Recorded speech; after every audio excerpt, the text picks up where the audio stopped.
genetics, principle of inheritance and variation, ठीक है। हाँ, पहले हम टर्मिनोलॉजी फटाफट देख लेते हैं, ठीक है।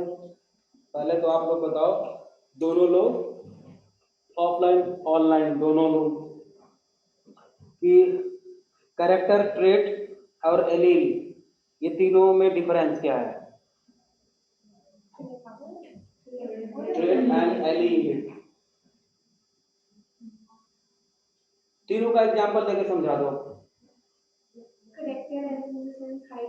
हाँ,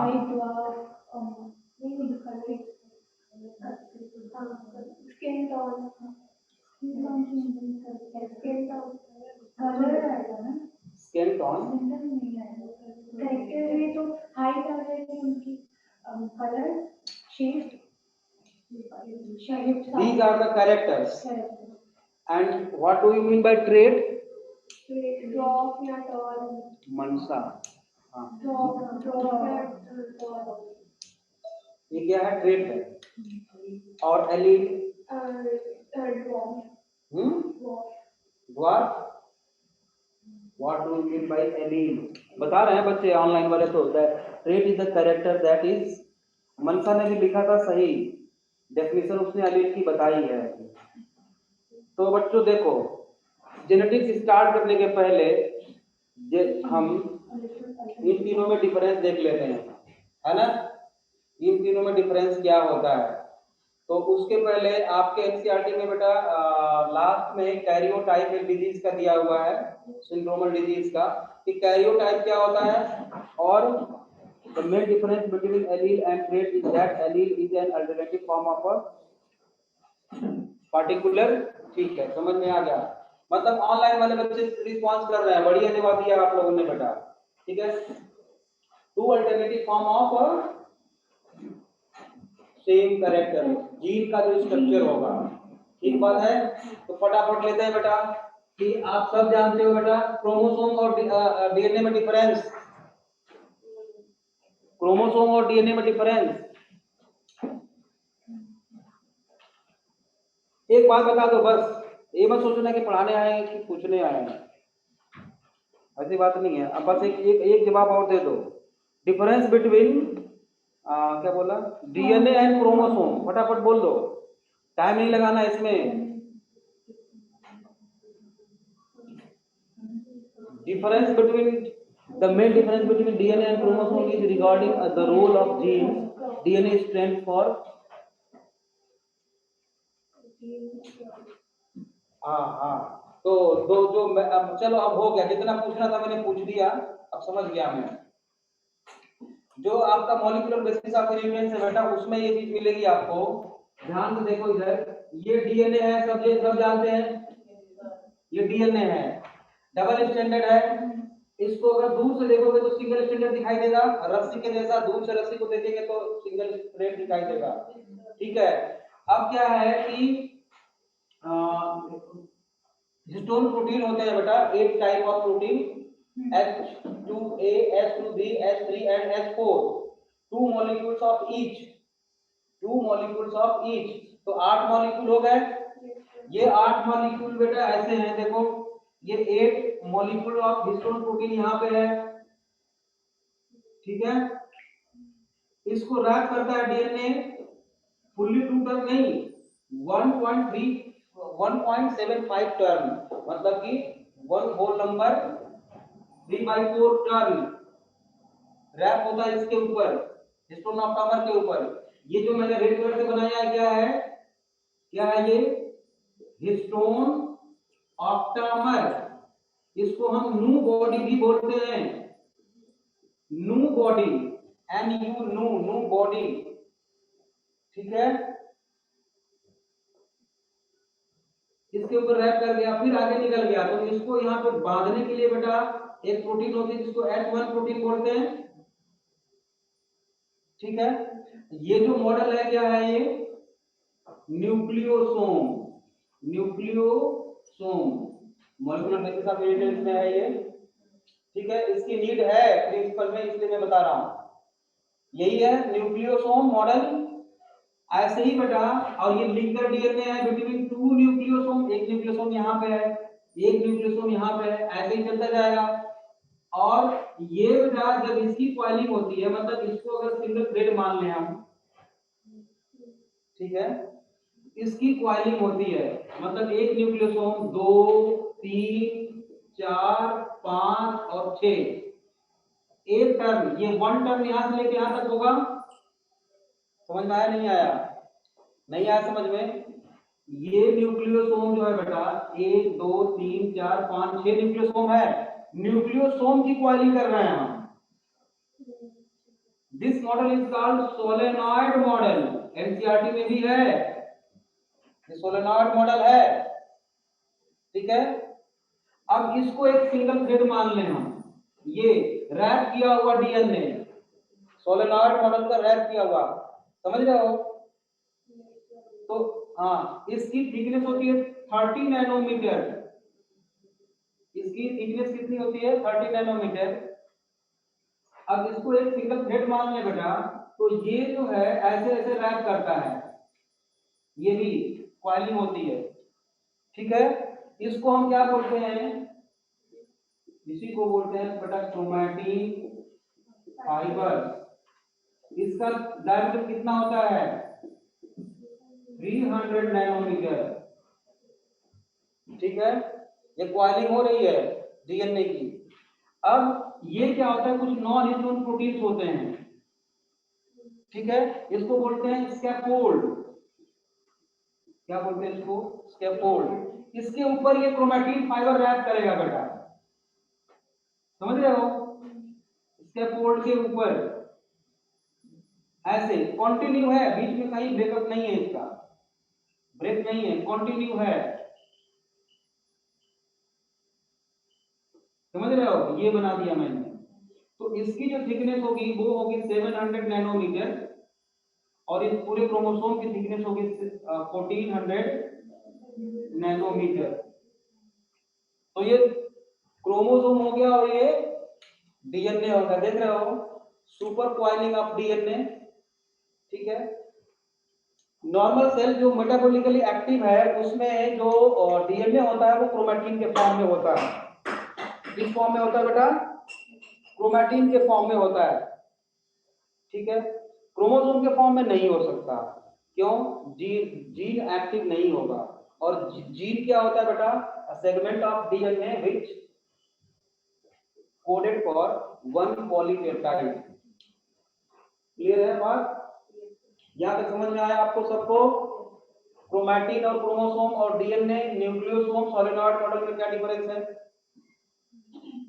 क्लियर है नहीं यहां तक? हाँ, चलो। तो अब हम आ जाते हैं, स्टार्टिंग में मेंडेलिज्म है, तो पहले थोड़ा सा दो तीन टर्मिनोलॉजी को समझेंगे। डीएनए का स्ट्रक्चर हमें पता है,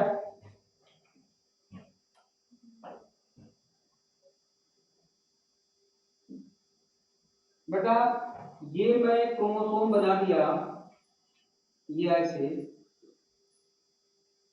ठीक है। ये तो डियाड है कि मोनाड है? डियाड है। मोनोड होगा केवल एक ही इसमें क्रोमैटिड कितने हैं? हाँ, दो क्रोमैटिड है इसमें, टोटल दो ही क्रोमैटिड है, ठीक है ना। तो होमोलोगस पेयर पे क्रोमोसोम जो होते हैं, होमोलोगस पेयर पे जो क्रोमोसोम होते हैं बेटा, सेम कैरेक्टर्स के लिए जीन होते हैं। ये मान लो फर्स्ट पेयर है बेटा, ये सेकेंड पेयर है, मान लो लेंथ के डिक्रीजिंग ऑर्डर में हम अगर रखते हैं तो वही कैरियोटाइप होता है। तो मान लेते हैं कि जो जीन यहाँ पे है सेकेंड पेयर ऑफ क्रोमोसोम पे, यहाँ पे मान लो आई कलर के लिए है, तो ये भी किसके लिए होगा? आई कलर के लिए होगा।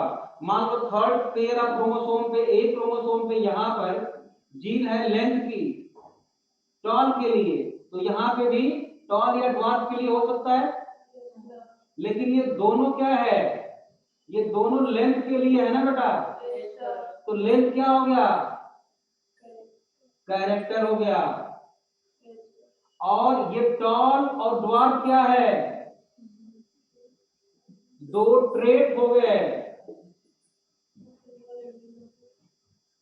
टॉल और ड्वार्फ क्या है, दो ट्रेट है। और उन दोनों ट्रेट्स के जो जीन हैं, जो क्रोमोसोम पर्टिकुलर क्रोमोसोम से बिलोंग करते हैं पर्टिकुलर प्लेस पे, उसको लोसाई बोलते हैं। उसको क्या बोलते हैं, इस डीएनए के स्ट्रक्चर को क्या बोलते हैं, एलील। लेकिन अकॉर्डिंग टू मेंडल इस एलील को उन्होंने एलील नहीं बोला था, क्या बोला था, फैक्टर बोला था। मेंडल के अकॉर्डिंग क्या है, ये फैक्टर है। समझ में आ गया। तो स्टार्टिंग में आप लोगों को समझ में आ गया कि एलील क्या होता है, ट्रेट क्या होता है। बेटा ट्रेट को हम बाहर से देखते हैं, कैरेक्टर को भी बाहर से देखते हैं, लेकिन एलील को हम बाहर से नहीं देख सकते। एलील क्या होता है बेटा, टू अल्टरनेटिव फॉर्म ऑफ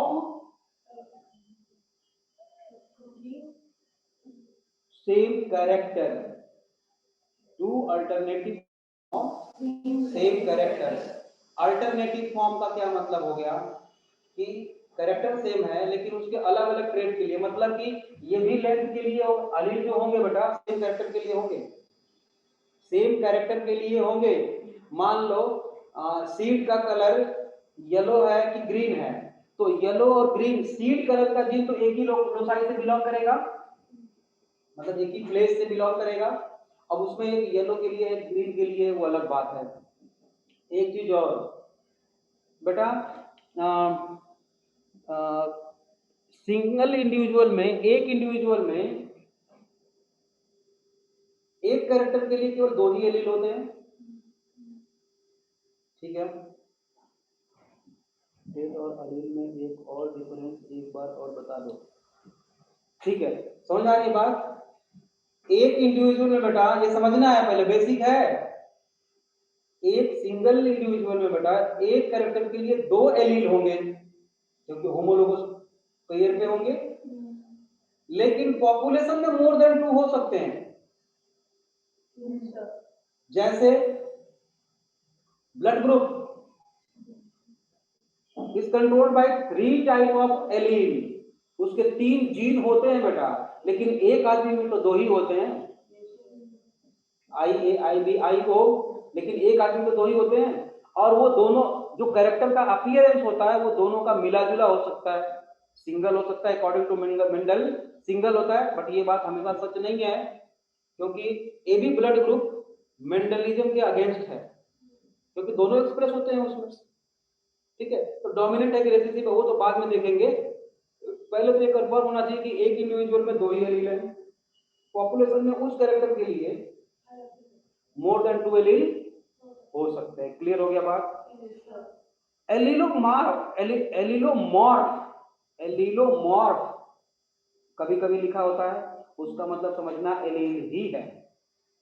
एलीलोमॉर्फ का मतलब ये नहीं हुआ कि उसका ट्रेट हो गया, वो नहीं। अब एलीलोमॉर्फ या एलील दोनों एक ही बात है, ठीक है। समझ में आ गया। तो अब सीधे हम मेंडल एक्सपेरिमेंट शुरू करते हैं। बेटा मेंडल ने पी सेलेक्ट किया प्लांट पाइसम सटीवम, ऐसा क्यों,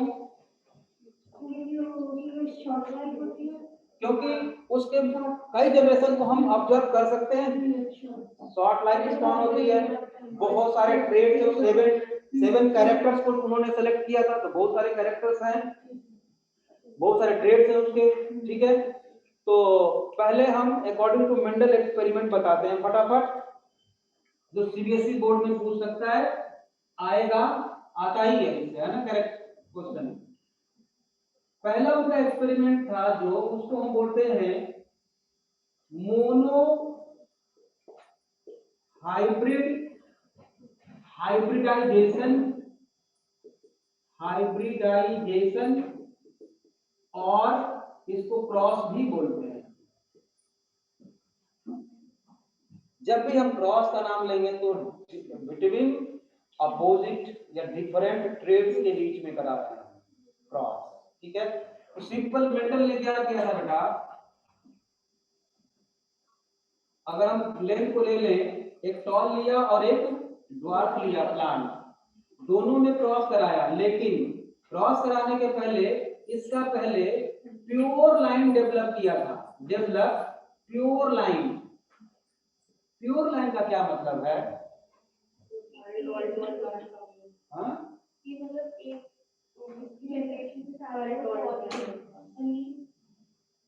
कैसे सेलेक्ट किया होगा मेंडल ने प्योर लाइन? कैसे?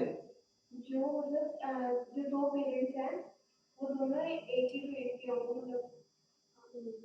तो मेंडल को बेटा जीन के बारे में कुछ तो पता था नहीं। जीन क्रोमोसोम डीएनए तो कुछ जानते नहीं थे। फिर प्योर लाइन 7 कैरेक्टर्स में ही प्योर लाइन डेवलप कैसे किया था? True breeding genotypes. बात तो आपकी सही है, लेकिन मेंडल ने कैसे सेलेक्ट किया था प्योर लाइन बेटा? श्रुति, कैसे सेलेक्ट किया था बेटा? सिंपल बेटा। हाँ, पहले यही काम किया था उन्होंने, self pollination to obtain pure line by selfing these plants. बहुत बढ़िया जवाब भाई। प्रियांजलि क्या है? प्रियांजलि को बेटा नहीं। तो उन्होंने देखो एक टॉल प्लांट लिया, इसमें सेल्फिंग कराया और सारे के सारे टॉल आ गए। ठीक, फिर सेल्फिंग कराया, फिर टॉल आया, फिर सेल्फिंग कराया, फिर टॉल आया। ठीक, और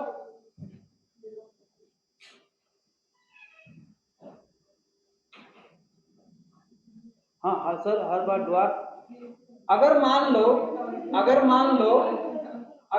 उन्होंने टॉल लिया बेटा और इसमें सेल्फिंग कराया और एक बार कुछ टॉल आए कुछ ड्वार्फ आए, तो उन्होंने टॉल को सेलेक्ट किया, फिर इसमें फिर सेल्फिंग कराया, फिर अगर टॉल और ड्वार्फ आया तो टॉल को लिया, फिर सेल्फिंग कराया। तो मतलब ऐसे 6 to 7 जनरेशन तक उन्होंने किया ऐसा काम। तो जब हर बार टॉल आने लगा, उसको एक्सपेरिमेंट के लिए सेलेक्ट किया उन्होंने, और यही काम ड्वार्फ में भी किया। लेकिन ड्वार्फ में बहुत ज्यादा जनरेशन तक जाने की जरूरत नहीं पड़ी, क्योंकि ड्वार्फ हमेशा ही उनका ड्वार्फ ही आया। ठीक है, समझ में आ गया? सेल्फिंग क्वेश्चन हो सकता है दोनों में, सीबीएसई में भी और नीट में भी। ठीक है ना? Selection of pure line by selfing. Clear हो गया बात? अब देखो, तो मेंडल ने क्या किया बेटा, एक प्योर ड्वार्फ लिया। प्योर ड्वार्फ को कहना उचित नहीं होगा, क्यों नहीं होगा अभी समझ में आ जाएगा। टॉल और ड्वार्फ लिया उन्होंने, सेल्फिंग कराई, तो F1 फिलियल बोलते हैं इसको, फिलियल प्रोजेनी। F1 जनरेशन में सभी के सभी कैसे आ गए? तो मतलब 100% टॉल आ गया। ठीक, जो मेंडल ने किया। फिर इसका सेल्फिंग किया बेटा, सेल्फिंग किया तो फिर क्या आ गया इनका? देखा इन्होंने 3:1 में टॉल और ड्वार्फ आ गया। ये F2 जनरेशन का रिजल्ट था। ठीक है, अब चलो इसको हम मॉडर्न जेनेटिक्स के अकॉर्डिंग सॉल्व करते हैं। ठीक है, टॉल होगा तो टॉल के लिए बेटा हम दो लेते हैं, कैपिटल टी। एक क्यों नहीं लेते हैं, या 3 क्यों नहीं लेते हैं, या 4? बताओ, जवाब दो।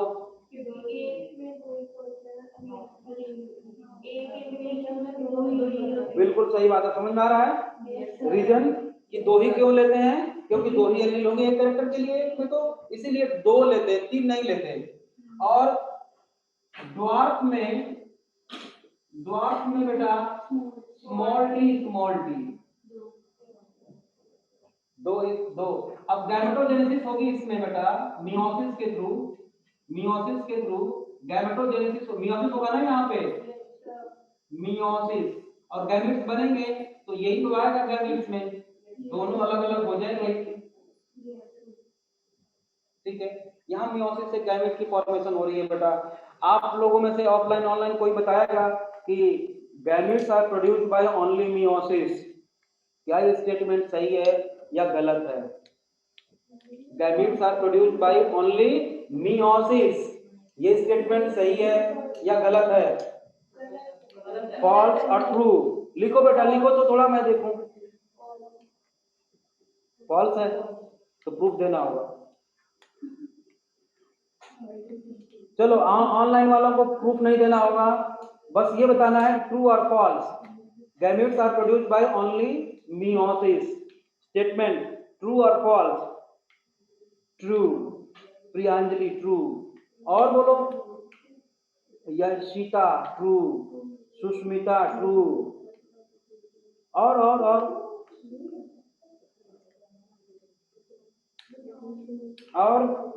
और बोलो बोलो बोलो। स्टेटमेंट है ये नीट का क्वेश्चन है, मान लो। नहीं सर, माइटोसिस में भी होती है प्रियांजलि। तो बेटा बच्चा बता दो, माइटोसिस से गैमेट्स कहाँ कहाँ प्रोड्यूस किए जाते हैं? ग्रुप ऑफ प्लांट्स बताना है। माइटोसिस से भी गैमेट्स अगर प्रोड्यूस होते हैं तो कहाँ? बोलो, सब कुछ रिवाइज होता चलेगा फटाफट। आज थोड़ा पहला दिन है तो लगने तो टाइम, कोई बात नहीं। हनी बी शायद, नो, हनी बी रे ड्रोन्स में हनी, सर उसमें इक्विशनल डिवीजन कहते हैं। बेटा देखो, क्वीन में तो मियोसिस से प्रोड्यूस किए जाते हैं, लेकिन जो ड्रोन्स होते हैं वो पहले से हैप्लॉइड होते हैं, वहां पे माइटोसिस के थ्रू गैमेट्स प्रोड्यूस ड्रोन्स में बेटा, बिल्कुल। और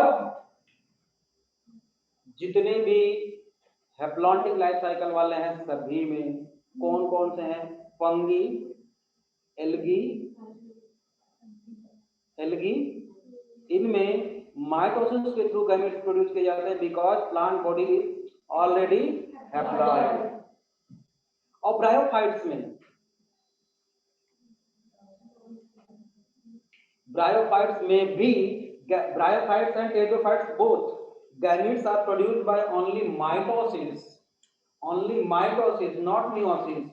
बट थोड़ा सा ब्रायोफाइट और टेट्रोफाइट में अलग कंडीशन है, वहां पे स्पोरिक मियोसिस होती है। हाँ, मियोसिस भी 3 तरह की होती है, sporic, zygotic and gametic meiosis. Gametic meiosis occur in only gymnosperm and angiosperm. Gametic meiosis, sporic meiosis, bryophyta and tetraphyta. Zygotic meiosis occur in algae and fungi because after zygote formation तुरंत meiosis हो जाती है।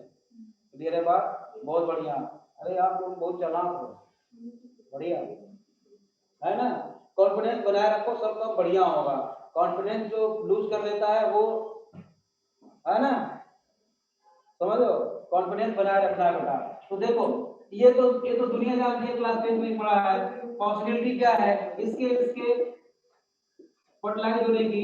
तो हर बार यही आएगा, हाँ यही आएगा बेटा। ये फ्लो चार्ट है, पुनेट स्क्वायर से भी यही आएगा। पुनेट स्क्वायर भी जानते हो आप लोग बनाना। तो बेटा ये है F1 जनरेशन, ये है F1 जनरेशन। और F2 जनरेशन में किसी में भी सेल्फिंग करा दो, किसी में भी, तो क्या होगा? एक मेल जैसा बिहेव करेगा और एक फीमेल जैसा। बात क्लियर है? जब ये प्लांट बॉडी बनेगा, डिप्लॉयड सेल हर सेल में जाएगी, मेगास्पोर मदर सेल में भी और माइक्रोस्पोर मदर सेल में भी जाएगा। तो ये capital T small T, capital T small T. अच्छा, लेकिन यहाँ पर देखो तो ये F1 जनरेशन है ना, इसका रिजल्ट हम लिख रहे हैं। एक होता है रिजल्ट फेनोटाइप और एक होता है जीनोटाइप। फेनोटाइप में रिजल्ट बोल बेटा। 100% टॉल। और जीनोटाइप में 100% hybrid tall. 100% hybrid tall genotype result होगा F1 जनरेशन का। 100% हाइब्रिड टॉल। अब इसमें वही बात होगी, कैपिटल टी स्मॉल टी अलग, कैपिटल टी स्मॉल टी अलग। ये इसके साथ अगर जाता है तो कैपिटल टी शॉर्टकट में लिख देता हूं मैं, capital T small T, capital T small T जानते हो आप लोग, ठीक है। ये रहा F2 जनरेशन का रिजल्ट। तो देखो F2 जनरेशन का रिजल्ट फेनोटाइप क्या होगा? 1 2 3 तीनों टॉल दिख रहे हैं। तो 3:1 टॉल और रेशियो ड्वार्फ आ गया। और जीनोटाइप रिजल्ट बेटा 1:1. शाबाश।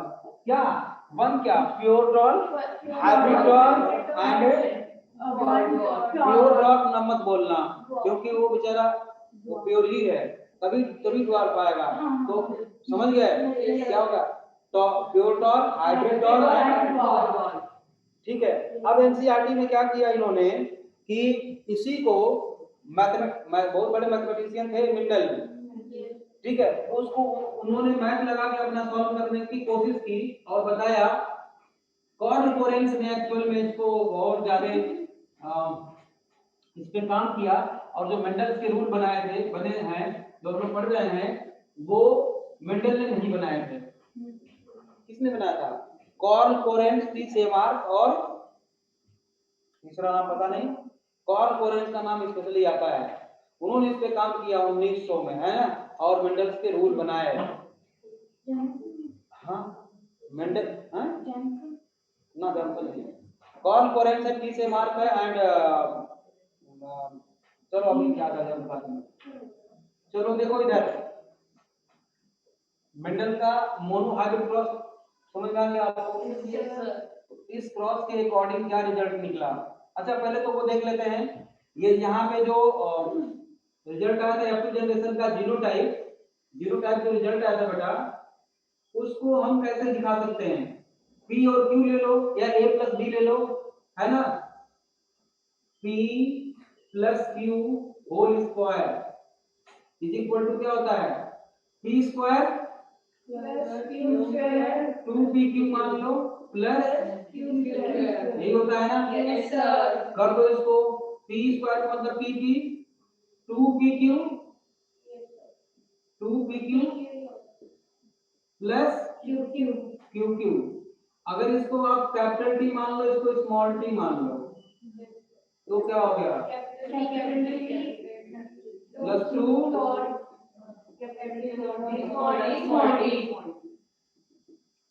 और ये क्या P स्क्वायर है और ये Q square.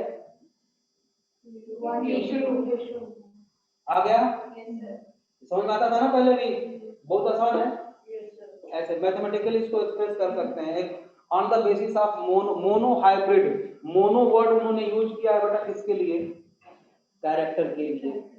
ये याद रखना है आप, मोनो एक ही कैरेक्टर के लिए दो ट्रेट है। तो पहला उनका जो ऑब्जर्वेशन था law of dominance. According to this law when we cross between two traits of same character in F1 generation, one trait is expressed and another is suppressed. The expressed character is called dominant character and suppressed character is called recessive character, है ना। Yes sir. तो एक ही express होता है ऐसा उनका कहना था। But a law of dominance is universal or not universal? बोलो बोलो। Non-universal. क्यों?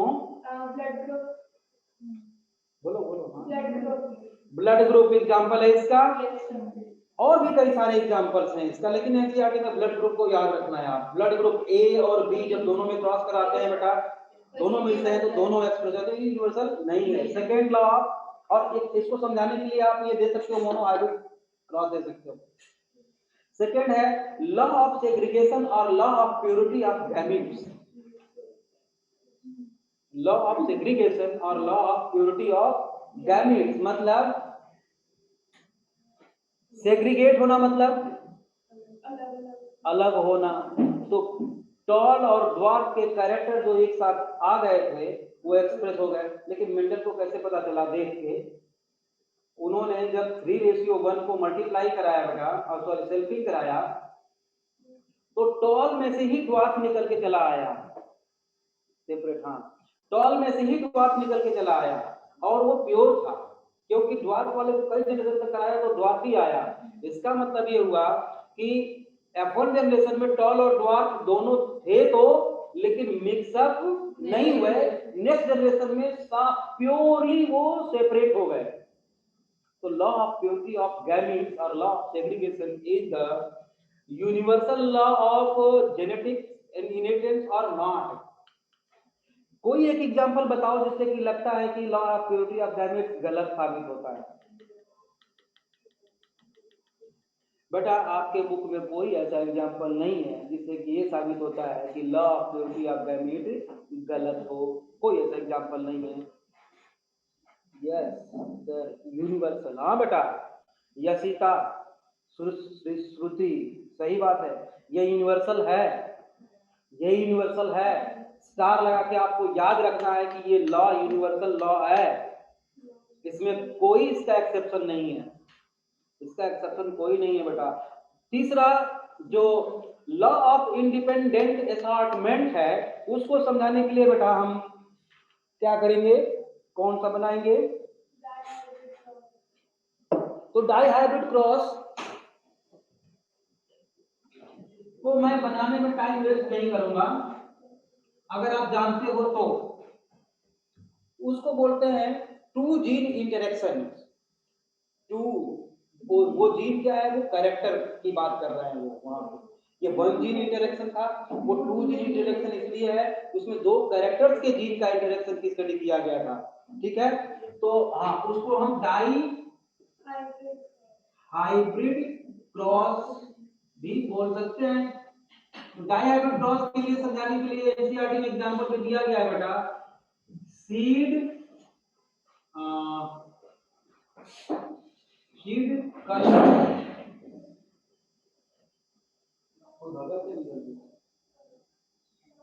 सीड कलर एंड सीड से दो लिया, ये तो green round,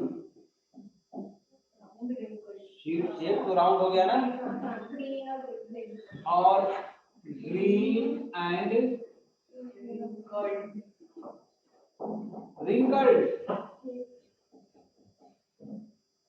wrinkled yellow. Wrinkled और रिंकल्ड बेटा रिसेसिव कैरेक्टर होता है, येलो जो है वो डोमिनेंट कैरेक्टर होता है। मैंने इसमें क्या किया, दोनों डोमिनेंट को एक तरफ लिखा है, दोनों रिसेसिव को एक तरफ लिखा है बेटा। ठीक है, अब एक बात बताओ, मेंडल ने जो कैरेक्टर सेलेक्ट किए वो बाय चांस डिफरेंट लोसाई से बिलोंग करते थे।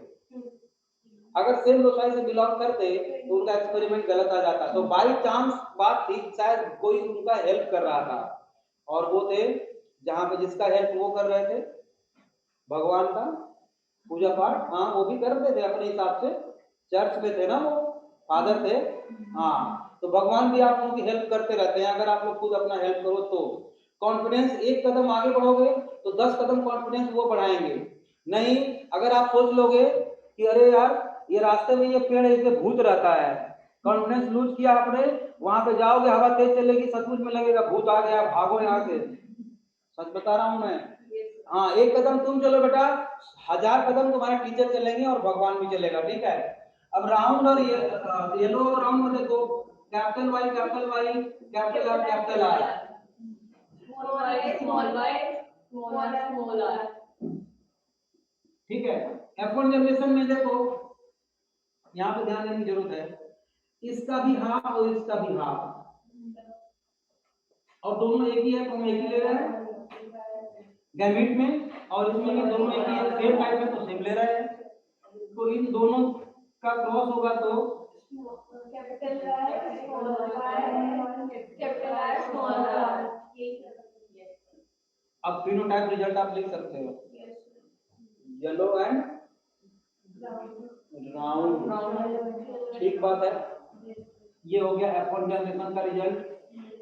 F2 जनरेशन का रिजल्ट लंबा चौड़ा चार्ट में बना के टाइम वेस्ट नहीं करने वाला, लेकिन गैमेट फॉर्मेशन तक जरूर मैं बताऊंगा बेटा। ये सीड है, बन गया, सीड को हमने ग्रो किया, प्लांट बन गया, प्लांट में एक फ्लावर बना, फ्लावर में बेटा ये मेल है और ये फीमेल है, तो मेल में भी डिप्लॉयड सेल जाएगी ना, तो मेल में डिप्लॉयड सेल आई बेटा, तो डिप्लॉयड में यही तो हुआ, और इधर इसका फीमेल को इधर हम लिख रहे हैं, तो फीमेल में भी बेटा दोनों जाएंगे, डिप्लॉयड सेल होगी, मतलब यही कंडीशन होगी। अब बेटा लोग देखो, इसमें मियोसिस होगी ना गैमेट बनाते समय, जब मियोसिस होगी इसमें बेटा, तो दिख रही रहा होगा, मैं ऊपर लिखूं क्या, इधर लिखता हूं गैमेट, दिख रहा होगा, मियोसिस होगी तो देखो ध्यान दो, मैंने पहले क्यों बताया था एलील और क्रोमोसोम, ये जो है अलग क्रोमोसोम पे है, क्योंकि ये दो ट्रेट हैं, ये अलग क्रोमोसोम पे दो ट्रेट हैं, तो अगर हम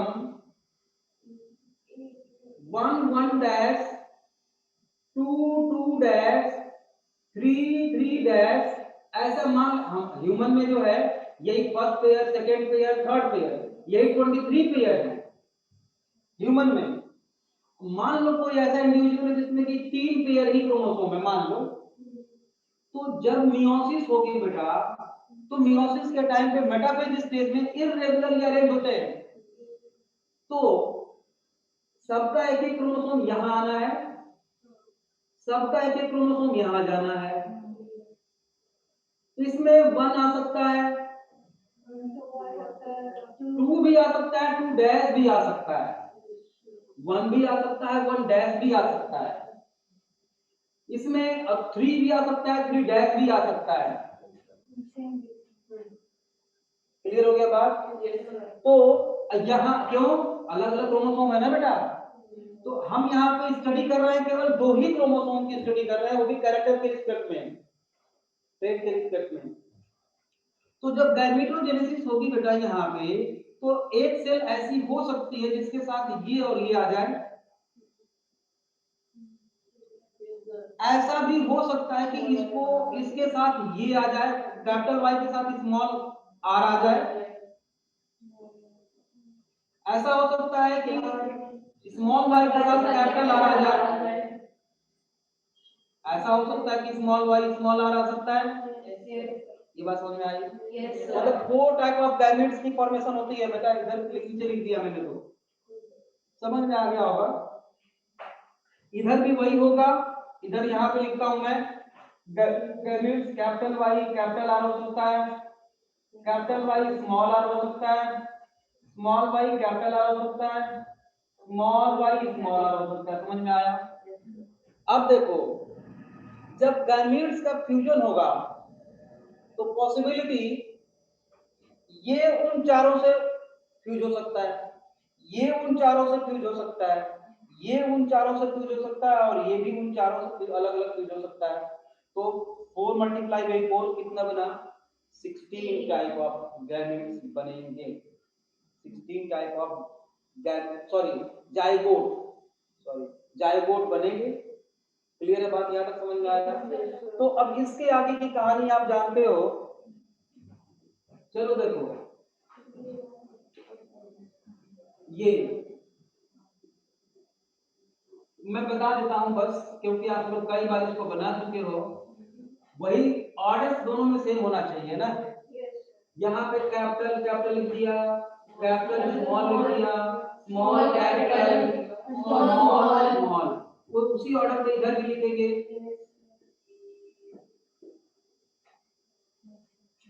अब इसको भर लोगे आप आराम से, हम जानते हैं। और आप लोग क्या निकालोगे? ये F2 जनरेशन का रिजल्ट है ना? F2 जनरेशन का रिजल्ट है, तो F2 जनरेशन में बेटा, F2 जनरेशन में येलो एंड राउंड कितना आया? 9 आया था, और येलो एंड रिंकल्ड कितना आया? 3। ग्रीन एंड राउंड 3, और ग्रीन एंड रिंकल्ड 1 आया। यही आया था? तो बेटा हम तो ये बोलेंगे कि actually dihybrid cross is a multiplication of monohybrid cross. कैसे? ये बात सच है? कैसे? उनको किसको? वो जो उनके जो फिनोटाइप आए थे ना जो फिनोटाइप आया था कितना? 3:1। इसी में 3:1 से फिर से मल्टीप्लाई कर दो, स्क्वायर कर दो, तो 3 3 जा 9 और 3 3 जा 9 और 3 1 जा 3 और फिर से 3 हो गया ना। अब फिर 1 3 जा 3 और 1 1 जा 1 आ गया क्या? Yes sir. अलग अलग निकाल लेते हैं बेटा हम, चलो अलग अलग निकाल लेते हैं। हाँ, फिनोटाइप भी अलग अलग निकालने की कोशिश करते हैं। इसमें येलो देख लेते हैं कितने टोटल आए हैं। देखो 9 येलो है और 9 प्लस 3 तो कितना हो गया? 12। और इसका दूसरा ट्रेड क्या था येलो का? ग्रीन। ग्रीन कितना है? 4 ग्रीन 3 और 1 4, यही तो है। Yes sir. 4 तो ये भी 3:1 हो गया क्या? अगर मान लो आप राउंड सीट शेप का बात करो, अगर सीट शेप की बात करो तो राउंड कितने हैं? राउंड देखो 9 और प्लस 3 12 और राउंड का उल्टा रिंकल कितने हैं? 3 1 4 तो ये भी क्या आ गया? 3:1। तो चाहे तुम कोई भी क्रॉस कराओ बेटा, ये एनसीईआरटी में भी पूछा जा सकता है। 1 नंबर के भी क्वेश्चन आएंगे आपको इसमें, 1 नंबर के भी क्वेश्चन आएंगे। तो ये इस तरह के क्वेश्चन आ सकते हैं सीबीएसई में। सीबीएसई लेवल ही है actually. Mono di tri tetra पेंटा हेक्सा हेप्टा जो भी हो, cross is the multiplication of mono hybrid cross. ठीक है, इसी तरह से जीनोटाइप का भी होता है बेटा, ठीक है ना। ये भी जीनोटाइप का भी इसी तरह से होता है। तो ये समझ में आ गया। अब on the basis of this experiment जो थर्ड लॉ है बेटा, लॉ ऑफ इंडिपेंडेंट असॉर्ट। देखो असॉर्ट वो सेग्रीगेशन था ना, असॉर्ट जब सेग्रीगेट होंगे तो कोई भी कैरेक्टर, ऐसा मेंडल का कहना था, कोई भी ट्रेट जो है या कोई भी फैक्टर एक्चुअल में किसी दूसरे फैक्टर के साथ, जीन के साथ जाके एक्सप्रेस हो सकता है। जैसे उन्होंने कहा कि यहाँ पे राउंड जो है वो कोई ऐसा उसके साथ बंदिश नहीं है कि तू येलो के साथ ही रहेगा, सेग्रीगेट तो होगा ही, ये किसी के से भी साथ जा सकते हो। ग्रीन के साथ चला गया राउंड, देख रहे हो। उसी तरह से बेटा येलो भी कोई जरूरी है कि इसके साथ रहेगा, वो भी दूसरे के साथ चला गया। तो लॉ ऑफ इंडिपेंडेंट असॉर्टमेंट समझ में आ गया। असॉर्ट करना मतलब कि कॉम्युलेटिव इफेक्ट ऐसा समझ लो, कर सकता है। सॉरी कॉम्युलेटिव इफेक्ट तो दूसरा हो जाएगा, फिर गलत मैंने बोल दिया। किसी दूसरे ट्रेड के साथ जाकर के फुल्ली अपीयर हो सकता है वो, ठीक है। अगर रिसेसिव कंडीशन में है तो पता नहीं चलेगा, अगर लेकिन डोमिनेंस में है तो हो सकता है। बात समझ में आ गई। अब देखो क्या law of independent assortment universal है कि नहीं है? नहीं है। कोई प्रूफ? तो बिना प्रूफ के तो ऐसा कुछ होता ही नहीं। बोलो बच्चों, आप लोगों में से ऑनलाइन वाले कोई भी प्रूफ दे सकता है कि ये यूनिवर्सल है कि यूनिवर्सल नहीं? क्या बोला आप लोगों ने, यूनिवर्सल है कि नहीं है? नहीं है। बच्चे बता रहे हैं नहीं है सर। हाँ आपने भी प्रेमा प्रेमा प्रेरणा, अच्छा प्रेरणा, ओके। तो बताओ बेटा कोई प्रूफ है आपके पास? ड्रोसोफिला तो एक एनिमल का नाम है बेटे, ड्रोसोफिला तो एक एनिमल का नाम है। प्रियांजलि कोई टर्म है, आप टर्म जानते हो कोई? और जानते सब हैं भाई। वो आपके एनसीईआरटी के बुक में वो हेडिंग में लिखा हुआ है, कहीं देखो तो, कहीं हेडिंग लिखा हुआ है, वही उसका उसको मेलानोगास्टर, ड्रोसोफिला मेलानोगास्टर, वो तो एक्सपेरिमेंट किया गया। It was observed bye Drosophila, it was wrong. तो उसको टर्म क्या देते हैं बेटा प्रियांजलि? उसको नहीं, उसको टर्म क्या देते हो आप? लिंकेज। छोड़ दो, जाने दो आपको खोजते रहो। लिंकेज, लिंकेज बेटा, लिंकेज इसको अपोज करता है। किसको? लॉ ऑफ इंडिपेंडेंट असॉर्टमेंट का अपोज करता है लिंकेज। कैसे? लिंकेज ये कहता है ना, it is a tendency between two genes which inherit together. It is tendency of two genes which belong to same chromosome inherit together. ऐसा समझो। मतलब क्या? मतलब ये बेटा कि लिंकेज ये कहता है, लिंकेज ये कहता है, पहले ये क्या कहते हैं देख ले। ये कह रहे हैं कि एक जीन यहाँ पे, एक जीन यहाँ पे, ये इससे अलग हो सकता है, लेकिन ऐसा तो नहीं। मान लो एक क्रोमोसोम ये है, दूसरा ये है ना, ये इससे अलग हो सकता है, ये भी, ये इसके साथ जा सकता है, ये इसके साथ जा सकता है, ऐसा ये बोल रहा है ये, ठीक है ऐसा। लेकिन इसको अपोज करने का क्या मतलब है कि ये जो है बेटा जीन एक है और एक जीन यहाँ पे है, ये दूसरे कैरेक्टर का जीन है, ये दूसरे कैरेक्टर का जीन है। ध्यान दो थोड़ा। हाँ, तूने तो सब कुछ बता ही दिया प्रियांजलि बेटा, अब सही बता दिया। तो ये जो दो जीन हैं, ये एक साथ जनरेशन टू जनरेशन मूव करते हैं। क्यों? क्योंकि इनके बीच में क्रॉसिंग ओवर की एक शर्त है। अगर डिस्टेंस ज्यादा होगा तो क्रॉसिंग ओवर होगी, डिस्टेंस कम होगा तो क्रॉसिंग ओवर नहीं होगी। मतलब क्रॉसिंग ओवर की प्रोबेबिलिटी उतने डिग्री जुदी चली जाएगी। अगर लेंथ बढ़ेगा तो क्रॉसिंग ओवर की प्रोबेबिलिटी भी बढ़ेगी, लेंथ डिक्रीज होगा तो घटेगी। क्लियर है बात? लेकिन ऐसा तो है, हमने एक्सपेरिमेंट में आपने ड्रोसोफिला का एग्जांपल दिया, बहुत ही बढ़िया एग्जांपल है वो। एक में बेटा आता है, जब क्रॉस कराते हैं हम, तो एक में रेशियो आता है 62 पॉइंट समथिंग पेरेंटल का और 38 पॉइंट समथिंग रिकॉम्बिनेंट का। अब एक नया टर्म आ गया रिकॉम्बिनेंट, वो यही तो है रिकॉम्बिनेंट। हाँ देखो, है ना यहाँ पे। अभी वो भी क्रोमोसोम के रिस्पेक्ट में अभी बताने वाला हूँ रिकॉम्बिनेशन, ठीक है ना। और रिकॉम्बिनेशन आप लोग पहले से जानते हो, मोर देन 50% हो नहीं सकता, लेस देन 50 और 50 से कम होता है रिकॉम्बिनेशन। तो लिंकेज बेटा वो टर्म है जिसके अकॉर्डिंग दो जीन जनरेशन टू जनरेशन एक साथ चलते हैं, पास होते हैं फ्रॉम पेरेंट टू ऑफस्प्रिंग। अगर ऐसा हुआ तो इंडिपेंडेंट, मतलब वो स्वतंत्र तो नहीं हुआ ना, ये एक दूसरे से इंडिपेंडेंट तो नहीं है, तो इसका मतलब अपोज करने वाला लिंकेज है इसका, ठीक है। तो इट इज नॉट यूनिवर्सल। तीनों लॉ हो गया। आगे का टॉपिक बोलो तो जरा। पॉलीजेनिक इनहेरिटेंस है इसके बाद। अच्छा, एक होमोजाइगस और हेटेरोजाइगस, बेटा समझ में आ गया आप लोगों को?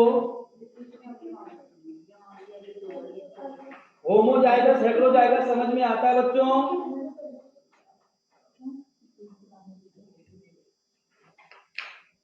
होमोजाइगस हेटेरोजाइगस समझ में आता है कि नहीं?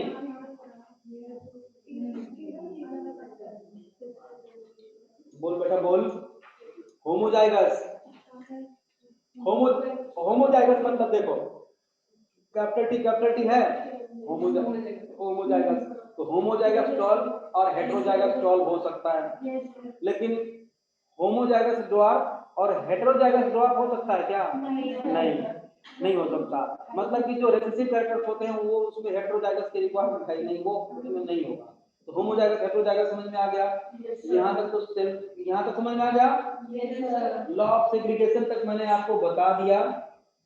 एक चीज और बताना है, जो एनसीईआरटी में अगला इनहेरिटेंस ऑफ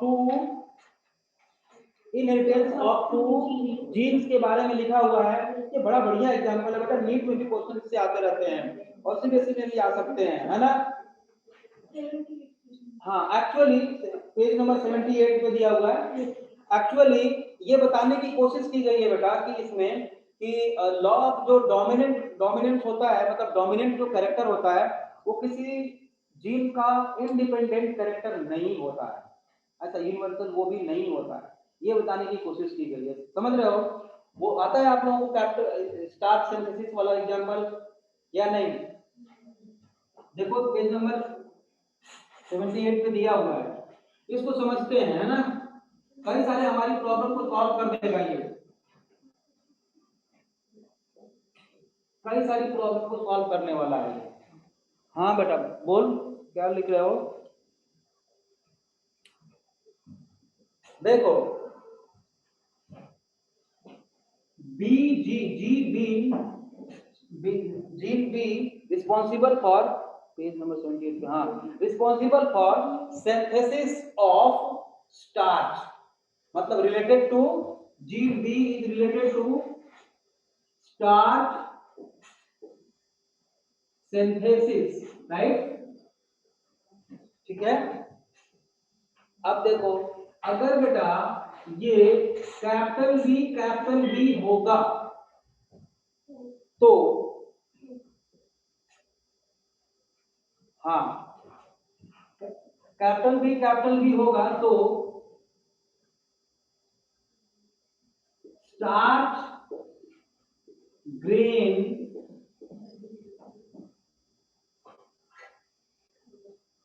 की साइज जो है, साइज लार्ज होगी, मतलब कि सफिशिएंट स्टार्च सिंथेसिस होगी, ठीक है। और कैपिटल बी स्मॉल बी होगा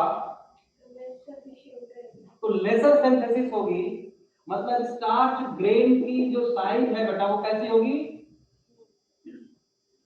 कैसी होगी? छोटी होगी, साइज बहुत छोटी होगी, स्मॉल साइज, ठीक है। अब देखो तीसरा ऑप्शन,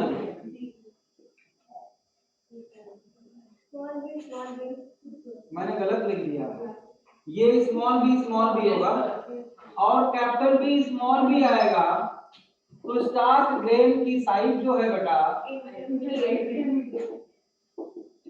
इंटरमीडिएट, लेकिन बेटा इंटरमीडिएट साइज तो है, लेकिन ये राउंड सीड में जब होता है तो seem to be dominant character, ऐसा लगता है कि ये डोमिनेंट कैरेक्टर है कैपिटल बी, मतलब ये राउंड सीड में जब पाया जाता है तो हमें लगता है कि ये, क्योंकि हम पता नहीं लगा पाते हैं ना, बाहर से मॉर्फोलॉजिकली देख के हम पता नहीं लगा सकते, ठीक है। तो मतलब क्या हुआ, यहाँ डोमिनेंट और रिसेसिव के साथ इंटरमीडिएट साइज भी आया हुआ है, इसका मतलब क्या समझते हो, यहाँ पे लॉ ऑफ डोमिनेंस सही है ना? नहीं सही है। फिर क्या है, एक ही जीन का मोर देन वन इफेक्ट है तो प्लियोट्रॉपी का भी एग्जांपल है ये, प्लियोट्रॉपी का एग्जांपल भी है ये, और इनकम्प्लीट हो रहा है, इनकम्प्लीट हो रहा है का क्या मतलब है, लॉ ऑफ डोमिनेंस कंप्लीट या इनकम्प्लीट, या तो कंप्लीटली हो रहा है या ये बिल्कुल भी नहीं हो रहा, तो यहाँ तो बिल्कुल भी नहीं हो रहा स्टार्च गेन को देखा जाए तो, है ना? तो इनकम्प्लीट डोमिनेंस। अच्छा इसका एग्जांपल एक और है लॉ ऑफ डोमिनेंस को अपोज करने वाले, एंड्रे ल्यूशियन हेन में होता है बेटा, और मिराबिलिस जलापा, तो आपको याद रखना है कि मिराबिलिस जलापा प्लांट जो होता है ना, उसमें दो कलर के फ्लावर होते हैं, रेड और व्हाइट, और दोनों में क्रॉस कराने के बाद पिंक आ जाता है, लेकिन अब देखो पिंक तो आता है, पिंक तो आ गया, तो आप बोलोगे कि सर जब पिंक आ गया तो इसका मतलब क्या हुआ, law of purity of gamete या लॉ ऑफ सेग्रीगेशन तो गलत हुआ क्या? नहीं गलत हुआ ना, पिंक को सेल्फिंग करा दो रेड और व्हाइट आ जाएगा, पिंक को सेल्फिंग करा दो आ गया, मतलब कि गैमेट तो प्योर ही है, उनका प्रोडक्ट क्या है, मिक्स हो रहा है। और आप आज जानते हो बेटा कि किसी भी कोई भी कैरेक्टर जो अपीयर होता है वो जीन तो न्यूक्लियस में चुपचाप बैठ के मजे ले रहा है, ऑर्डर दे रहा है मैसेंजर आरएनए के थ्रू, प्रोटीन तो बनाई जा रही है साइटोप्लाज्म में, मतलब साइटोप्लाज्म में जो प्रोटीन बनेगी, जो साइटोप्लाज्म में प्रोटीन बनेगी बेटा वही कैरेक्टर है, वही कैरेक्टर है। तो मिक्स हो जाए ना प्रोटीन, डीएनए का क्या बिगड़ता है, वो तो प्योर ही रहेगा। क्लियर है बात है ना, क्लियर है ना, वही हाल यहां भी है, समझ रहे हो। तो मिराकिलिस जलापा अपोज करता है, मिराकिलिस उसको बोलते हैं डेविएशन फ्रॉम मेंडेलिज्म, ठीक है ना, को अपोज करने वाला। और एंडेलुसियन हेन है बेटा, वो भी अपोज करता है, उसका विंग्स जो है शायद एनसीईआरटी में नहीं है तो वो नहीं पूछ सकते हैं सीबीएसई में, तो लेकिन मिराकिलिस जलापा आपको याद रखना है, थोड़ा बहुत तो उससे बात हो सकता है सीबीएसई में भी, कोई बड़ी बात नहीं, प्रैक्टिकल भी तो है आप लोगों का। तो स्टार सिंथेसिस वाला एग्जांपल समझ में आया नहीं आपको, है ना। अच्छा, कोडोमिनेंस भी स्नैपड्रैगन, प्रियांजलि, एंडेलुसियन हेन। चलो क्या बताना था, कोडोमिनेंस। कोडोमिनेंस मतलब बेटा जब दो जीन पूरी तरह से अपीयर होते हैं, दोनों पूरी तरह से अपीयर होते हैं बेटा। कोडोमिनेंस का बेस्ट एग्जांपल तो क्या है, ब्लड ग्रुप में ए बी हो गया। और कोडोमिनेंस का एग्जांपल देखो सिकल सेल एनीमिया, दोनों का एग्जांपल है बेटा, कोडोमिनेंस का भी एग्जांपल है। क्यों, क्योंकि एच बी दो होगा ना एलील, एच बी ये हेल्दी है, एच बी ए लिख देता हूं मैं यहाँ पे, और एच बी एस लिख देता हूं, मतलब ये सिकल सेल का जीन इस पे है, तो ये दोनों अपीयर होते हैं। मतलब कि आरबीसी की साइज तो नॉर्मल होती है लेकिन इसकी ability hemoglobin ability with oxygen कम हो जाती है, मतलब ये भी अपीयर हुआ और ये भी अपीयर हुआ, हाशिया के जैसा सिकल सेल नहीं हुआ वो, लेकिन एफिनिटी कम हो गई हीमोग्लोबिन की ऑक्सीजन के साथ बाइंड करने की, मतलब दोनों अपीयर हो रहे हैं, मतलब ये भी कोडोमिनेंस का एक एग्जांपल हुआ। क्लियर है बात, तो दोनों का एग्जांपल है। इनहेरिटेंस ऑफ टू जीन हो गया, स्टार्च सिंथेसिस हो गया बेटा, ठीक है। अब है लॉ ऑफ इंडिपेंडेंट असॉर्टमेंट। हाँ, इसके बाद है chromosomal theory of inheritance, chromosomal theory of inheritance. ये जो आपके एनसीईआरटी में डायग्राम बनाया हुआ है क्रोमोसोमल थियरी ऑफ इनहेरिटेंस में, किसने दिया था क्रोमोसोमल थियरी ऑफ इनहेरिटेंस? हाँ नहीं नहीं, कैसे बोल रहे हो, हाँ किसने दिया था? मेंडल ने कैसे दे देंगे, मेंडल कैसे दे देंगे भाई, टीएच मॉर्गन ने तो वो एक्सपेरिमेंट किया था, और ये दिया था, मुझे याद करने दो, सटन एंड बॉवेरी ने दिया था शायद, हाँ सटन एंड बॉवेरी थी क्रोमोसोम, हाँ बिल्कुल सही बेटा, सटन एंड बॉवेरी ने दिया था क्रोमोसोमल थियरी ऑफ इनहेरिटेंस। और अकॉर्डिंग टू दिस थियरी क्या होता है, वही चीज, जीन और क्रोमोसोम में डिफरेंस। अब आ गई बात, जीन और क्रोमोसोम क्या होते हैं, जीन भी पेयर्ड होते हैं और क्रोमोसोम भी पेयर्ड होता है। क्रोमोसोम बेटा ड्यूरिंग मियोसिस सेपरेट हो जाते हैं, और एलील्स भी, मतलब जीन भी सेपरेट हो जाते हैं। आप समझ में आया, मैंने एलील क्यों बताया स्टार्टिंग में, ठीक है, एलील तो वो भी सेपरेट हो जाते हैं, लेकिन एक एलील दूसरे एलील के साथ मिलके कोई भी कैरेक्टर अपीयर कर सकता, मतलब दोनों का इफेक्ट हो सकता है, रिसेसिव या डोमिनेंट, वो सब जानते हो आप। क्रोमोसोम तो जैसे नहीं मैंने बताया यहाँ पे 1-1-2-2-3, तो ये जो कॉम्बिनेशन है ये कई तरीके से हो सकती है। आप 23 पेयर है तो 23 24 23 कर दो, उतने वेरिएशन हो जाएंगे, उतना तो आदमी नहीं है धरती पे, तो इसीलिए अलग अलग चेहरे आते रहते हैं ना।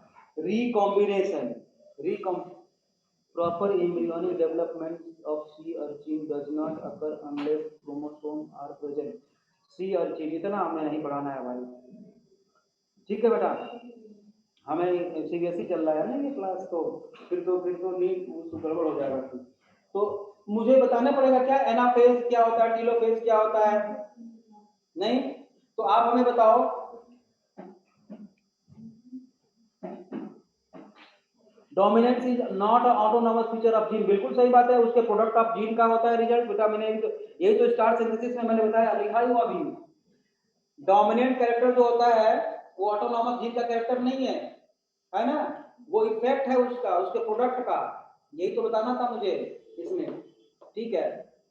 अब चलो एक बात बताओ, मियोसिस में बेटा मियोसिस 1 और मियोसिस 2 होती है ना, मियोसिस में 2 स्टेप में। दोनों में मेटाफेज प्लेट एक ही बनता है, मियोसिस 2 और मियोसिस 1 में, या किसी में ऐसा भी होता है कि 2 मेटाफेज प्लेट बने? बताओ, एक ही में मेटाफेज प्लेट 2 बनती है या एक ही बनती है दोनों में, मियोसिस 1 और मियोसिस 2 में एक ही मेटाफेज प्लेट बनती है या दो, किसी में 2 भी बनता है? क्वेश्चन समझ में नहीं आया? मेटाफेज में ये सेंट्रियोल है बेटा, और ये स्पिंडल फाइबर्स हैं, ठीक है। All chromosome arrange in equator plate, equatorial plate बोलते हैं इसको, यहाँ पे आके इकट्ठे हो जाते हैं, इसी को मेटाफेज बोलते हैं। और ये जो लाइन है इक्वेटोरियल प्लेट की, यहाँ पे अरेंज, एक सीधी लाइन में अरेंज होने को हम क्या बोलते हैं? मेटाफेज। तो मेटाफेज प्लेट सभी का सेंट्रोमियर से एक लाइन होती है, तो ये मेटाफेज प्लेट हुआ। तो एक ही मेटाफेज प्लेट बनता है या 2 भी बनता है किसी में? एक ही बनता है। 2 कभी बनता है या नहीं बनता है? कोई बताओ, मेरा हेल्प करो। आई, हाँ बता बता। अच्छा, पॉपुलेशन अब बढ़ती जा रही है, पॉपुलेशन एक्सपोनेंशियल ग्रोथ हो रहा है। क्लास के स्टार्टिंग में आधे घंटे तक तो कोई नहीं आया, पॉपुलेशन ग्रोथ हो रही है धीरे धीरे। 56 स्टूडेंट, 55 हो रहा ना। कहीं कुछ नॉन मेडिकल वाले तो नहीं बैठे हो? बच्चा बताओ तुम लोग, मेटाफेज प्लेट 2 बनती है क्या? देखो,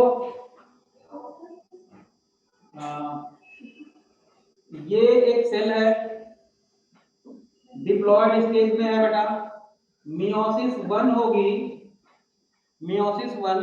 तो यहां पर, हाँ बता रहा हूं बेटा, यहां पर क्रोमोसोम नंबर n हो जाता है कि नहीं होता है? पहले ये बताओ, क्रोमोसोम नंबर n होता है कि नहीं होता है? हाँ या ना? होता है। अब यहां पे मियोसिस 2 आ गई, तो मियोसिस 2 में बेटा ये 4 सेल बन गए। अब क्रोमोसोम नंबर क्या होगा? n होगा, ठीक होगा ना? ये मैंने सही डायग्राम बनाया है कि गलत बनाया है? बता रखा है ना इसमें, मेटाफेज एनाफेज बता रखा है आपके एग्जाम। हाँ सही है ना? ये सही है डायग्राम, ये फ्लो चार्ट। मियोसिस फर्स्ट के लास्ट में ही हाफ नंबर ऑफ क्रोमोसोम हो जाते हैं, और आप +1 में सेल डिवीजन में, हाँ +1 में सेल डिवीजन में पढ़ रखा है बच्चों आप लोगों ने कि ड्यूरिंग एस फेज डीएनए जो है, डीएनए 2 फ्रॉम 2C से 4C हो जाता है, chromosome number from 2N to 2N ही होता है, ठीक है। तो सेल डिवीजन भी साथ के साथ में रिवाइज करा देता हूं 2 मिनट के अंदर अंदर। सेल डिवीजन भी, माइटोसिस और मियोसिस, ठीक। अब देखो साथ के साथ इसमें भी उसका यूज है, इसलिए चलो देखो फटाफट बेटा, ये है माइटोसिस और ये है मियोसिस। दोनों में G1 S phase and G2 phase आएगा, मतलब इंटरफेज दोनों में एक ही बार आता है बेटा, चाहे वो मियोसिस हो चाहे माइटोसिस हो, ठीक है। अब देखो दोनों में एक सेल है, ये एक सेल है 2N, 2N सेल है, और डीएनए जो है 2C है, ये भी डिप्लॉयड सेल है और डीएनए 2C है, ठीक है। ये न्यूक्लियस है, सीधे मान लो न्यूक्लियस है। तो इसमें केवल एक पेयर को लेकर चल रहा हूं मैं, सिंगल पेयर को लेकर चल रहा हूं बेटा, होमोलोगस क्रोमोसोम, चाहे वो 23 हो चाहे कितने भी हो। एक मैंने होमोलोगस क्रोमोसोम बनाया है, दिख रहा होगा तो। अब मान लो इसमें माइटोसिस हो रही है, तो एस फेज में बेटा, एस फेज जब आएगी तो इस सेल में ये डिहाइड क्रोमोसोम हो गए, इसमें भी एस फेज आएगा तो इसमें भी डिहाइड क्रोमोसोम हो जाएंगे, होंगे नहीं होंगे? बोल देना अगर समझ में नहीं आएगा तो। मतलब यहाँ पे डीएनए कितना हो गया, 4C और क्रोमोसोम 2N। डीएनए इसमें भी कितना हो गया बेटा, 4C और क्रोमोसोम 2N। कैसे? एक और दो, दो ही तो क्रोमोसोम है, यहाँ भी दो ही क्रोमोसोम थे, यहाँ पे मोनॉड थे और यहाँ पे डिहाइड हो गए, डीएनए कंटेंट बढ़ा, ठीक है, दोनों में से कॉमन चल रहा है बात, ठीक है। अब क्या होगा, इसमें प्रोफेज, मेटाफेज, एनाफेज, टेलोफेज जो भी आएगा आएगा, तो फाइनली इससे दो सेल बनाई जाएगी, एक ये बनेगी बेटा और एक दूसरा ये बनेगा। तो देखो ये, हाँ, यहाँ पे सेंट्रोमियर से दोनों डिटैच हो गए, तो इसका मेटाफेज बनाने की कोशिश करें क्या? देखो एक इधर और एक इधर, इसका एक इधर और एक इधर, ये देखो मैं मेटाफेज बना रहा हूं इसका, ये सेंट्रियोल है, सेंट्रोसोम, ठीक है, ये रहा स्पिंडल फाइबर, दो क्रोमोसोम को दिखा रहे हैं, दो बना रहा हूं मैं, एक भाई साहब यहां पे है ऐसे, ठीक, और दूसरे ऐसे, यहां से कट लगा तो ये इधर आएंगे, ये इधर जाएंगे, ये इधर जाएंगे और ये इधर आएंगे, तो इसमें कंडीशन क्या हो गई बेटा, ऐसी हो गई क्या? Yes sir. मेटाफेज प्लेट कितना बना, मेटाफेज प्लेट कितना बना, एक सिंगल बना, एक ही बना है, ठीक, ये तो क्लियर हो गया। अब यहाँ पे डीएनए 2C हो गया और क्रोमोसोम डिप्लॉयड, डीएनए 2C हो गया और क्रोमोसोम डिप्लॉयड, जितना मदर सेल में उतने डॉटर सेल में सब कुछ मेंटेन हो गया। अब इधर देखो, इधर देखो, इसमें क्या होगा, क्रॉसिंग ओवर पैकेट स्टेज में होती है, उसको अभी स्किप कर रहे हैं हम। इसमें जब मियोसिस 1 आएगी बेटा, मियोसिस 1, तो मियोसिस 1 में भी प्रोफेज, मेटाफेज, एनाफेज, टेलोफेज सब आता है, ठीक है। तो इसमें क्या होगा, एक से दो सेल बनते हैं, तो हो सकता है दोनों अलग भी हो जाए या उसी में साथ लगी रहे, तो पूरा का पूरा एक ये इधर आया और पूरा का पूरा एक ये इधर गया, कंप्लीट, देख लो। तो बेटा एक सेट इधर, दूसरा सेट इधर, तो ये n नंबर ऑफ क्रोमोसोम हो गया क्या? हुआ, n नंबर ऑफ क्रोमोसोम हुआ, लेकिन क्रोमोसोम डिहाइड है। इसका मेटाफेज जरा बनाए तो कैसा होता है, ये दिख रहा है सेल, और ये है सेंट्रोसोम, इसमें बेटा ये स्पिंडल फाइबर, ठीक। अब देखिए यहां पर ये दोनों होमोलोगस क्रोमोसोम है ना, दोनों होमोलोगस क्रोमोसोम है, तो होमोलोगस क्रोमोसोम आमने सामने होते हैं, है ना, बिछड़ने के पहले लोग गले जोर से मिलते हैं, है ना, कि भाई अब जा रहे हैं हम, है ना, पापा, है ना, हम जा रहे हैं हॉस्टल में, पता नहीं 1 महीना बाद आएंगे, 6 महीना बाद आएंगे, पेपर भी है देना, है ना, बच्चे मिलते बहुत जोर जोर से रोते, भो खूब बोलते, तो ये क्रोमोसोम भी आपस में पहले गले मिलेंगे, देखो होमोलोगस है ना, तो ये बेटा होमोलोगस क्रोमोसोम है, तो एक क्रोमोसोम देखो डिहाइड यहाँ पे आया और इसका साथी होमोलोगस क्रोमोसोम यहाँ पे आया, ये पेयर्ड हैं, ये पेयर्ड हैं, तो दूसरा पेयर्ड होगा अगर 23 पेयर है, 10 पेयर है, 20 पेयर है, पता नहीं कितने हैं, तो हर पेयर वाला क्रोमोसोम बेटा ये ऐसे होगा, है ना, मान लो यहाँ पे ऐसे मैंने बना दिया, ठीक है, तो जितने पेयर होंगे उतने ये स्पिंडल फाइबर्स बनेंगे। पहली बात, मान लो 10 पेयर ऑफ क्रोमोसोम है, मान लो बेटा 10 पेयर ऑफ क्रोमोसोम है और उस सेल में माइटोसिस हो रही है, ठीक है, तो कितने स्पिंडल फाइबर्स बनेंगे? ध्यान रहे क्वेश्चन, 10 पेयर क्रोमोसोम है मतलब 2n = 10 है किसी सेल में, उसी सेल में माइटोसिस हो रही है तो कितने स्पिंडल फाइबर्स बनेंगे? डिप्लॉयड सेल में 10 है मतलब 10 क्रोमोसोम है टोटल, मतलब 5 पेयर्स हैं, 5 पेयर्स हैं, 10 क्रोमोसोम है, तो इसमें स्पिंडल फाइबर्स बेटा 10 बनेंगे, क्योंकि हर क्रोमोसोम एक लाइन पे खड़ा होगा। 10 बिल्कुल सही बात है बेटा, हर क्रोमोसोम डिवाइड होने के लिए खड़ा होगा यहाँ, लेकिन बेटा उसी सेल में अगर मियोसिस होने जा रही है तो मियोसिस फर्स्ट के मेटाफेज स्टेज में कितने बनेंगे? आधा बनेंगे, 5 स्पिंडल फाइबर्स बनेंगे, 5 बनेंगे, क्योंकि वो पेयर तो आमने सामने है ना। ये क्लियर हो गया बात? और बेटा ये सेंट्रोमियर से अलग नहीं होंगे, डिटैच होंगे यहाँ से और यहाँ से, आधा इधर और आधा इधर, मतलब हर पेयर का आधा इधर, हर पेयर का इधर, ठीक है, तो n नंबर ऑफ क्रोमोसोम इधर और n नंबर ऑफ क्रोमोसोम इधर होगा क्या? अब सेंट्रोमियर को मिला दिया जाए सबके, इसके मिला दिया जाए और इसके, तो मियोसिस फर्स्ट के मेटाफेज फर्स्ट में कितने मेटाफेज प्लेट बनते हैं? दो बनते हैं, 2 बनेंगे। क्लियर हो गया बात? तो n नंबर ऑफ क्रोमोसोम हो गया, यही रीजन है, दो मेटाफेज प्लेट का रिजल्ट ही होता है कि क्रोमोसोम नंबर हाफ होता है, अगर एक ही बनता तो नहीं हाफ होता, ठीक है, हाफ हो गया।